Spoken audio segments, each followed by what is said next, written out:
Amazon just installed a brand new app on your device without your permission, and they haven't even told us what it does yet.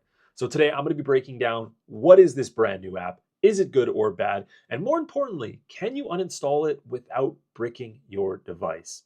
So like always, if you're new to the channel, the best way to support me is hitting that subscribe button right down below. I go by UG Tech and I try to help normal people like you save money on streaming services and learn about their devices like today.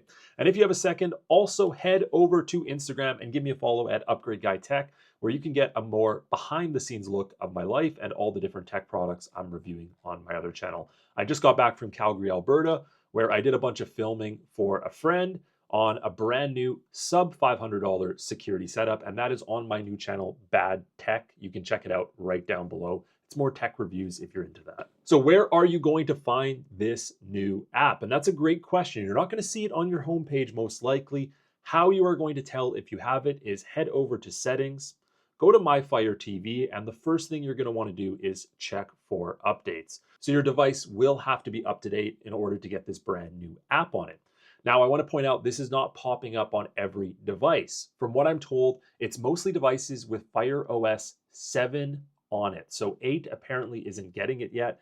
And most of this information is coming from Fire TV Sticks, who was one of the first people to notice this brand new app. Free Tech also did a video on it. So I'll kind of be elaborating on the information they have given us so far. So once you're up to date, you can head over to your applications section in settings and then scroll down to manage installed apps. And what you're going to find is if you go to the L's, right about here, it's not local now, obviously, you're going to see an app called Lightning Server, Amazon Lightning Server. So what is this brand new app? Well, let's talk about it. So we know this is an official app by Amazon, even though they haven't announced it, because if we go on APK Mirror, they do show that it is owned by Amazon Mobile LLC. Now, this is not a very big app. In fact, it's only about 1.2 megabytes total. So a very small application, which begs the question, well, why is this on here all of a sudden? What is this doing? And this is where things, I think, get a little bit weird. Now, from all the information that's available, I love Google for this because they give us really nice, these summaries here, which kind of break down the information. These new Google summaries are awesome, by the way. The purpose of it is apparently, again, this is just based on the information that's out right now. It manages the connection and commands from your Fire TV remote app. So from your main device, if it's installed on a Fire TV stick or a Fire TV Cube, it's basically allowing that device to communicate with other devices. So if you don't know, on your iPhone, you can download the Fire TV app, and then you can go and use your device as a remote to connect to your Fire TV stick and basically use your phone as a remote, right? So it's giving it that functionality. And this establishes a secure connection and commands when your phone is used as a remote or other features. But this is where I'm a little confused because we could already do that.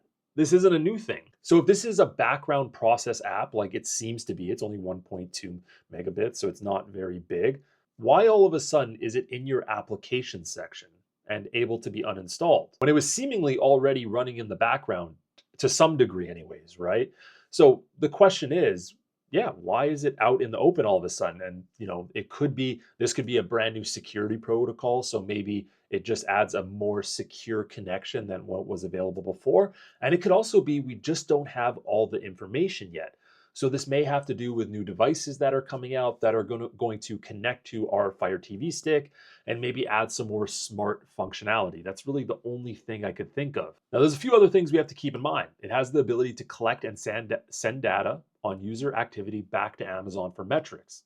Now, I'm not quite sure about that yet because Amazon already gets all their metrics from you anyways. So yeah. Now, one thing a lot of you are going to want to know is, can I install this and still use my phone? Now, the downside is on my device, unfortunately, I do not have this app yet. So what I would love for one of you to do is go on your applications. If you have this app, once you do the update, uninstall it, and then see if you can connect your phone as a remote to that device and let me know down below in the comments if it still works or not. That way I can pin that comment and we can let the community know that, yeah, you can't uninstall this app or you're going to lose that feature.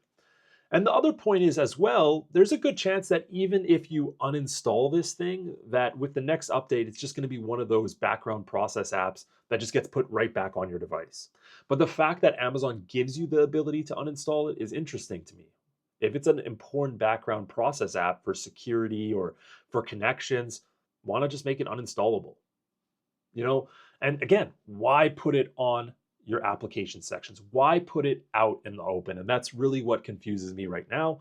But I'm going to keep you updated. If you subscribe down below with more information on this, we'll put it in the community section or something like that. Now, really quickly, before we take off, this is really important here. If you didn't know, YouTube is paying creators a lot less this year. Like, I'm talking about 50% less. And one way I survive even with that lower income is by, yes, selling VPNs to you guys, but I would only sell you a trusted VPN. And that's what I have for you guys today. So if you want to support the channel and allow me to continue to make free content for you, a great way of doing that is getting yourself a VPN. You get something out of it, I get a kickback. It's really a win-win situation. And one thing I love about IPVanish is it's super cheap. It's $2.19 a month. You can protect yourself while streaming. You can change your location and get more content. But more importantly is if you don't like it, you can cancel it within 30 days and get all of your money back. And one hidden sleeper new feature is the 3 gigabytes of eSIM data you get every single month. So if you're traveling around the world, if you're heading out on a trip, you get 3 gigabytes of eSIM data you can use anywhere. That's amazing value. So thank you guys so much for watching this video. Like always, hit that subscribe button right down below. I'll see you guys later.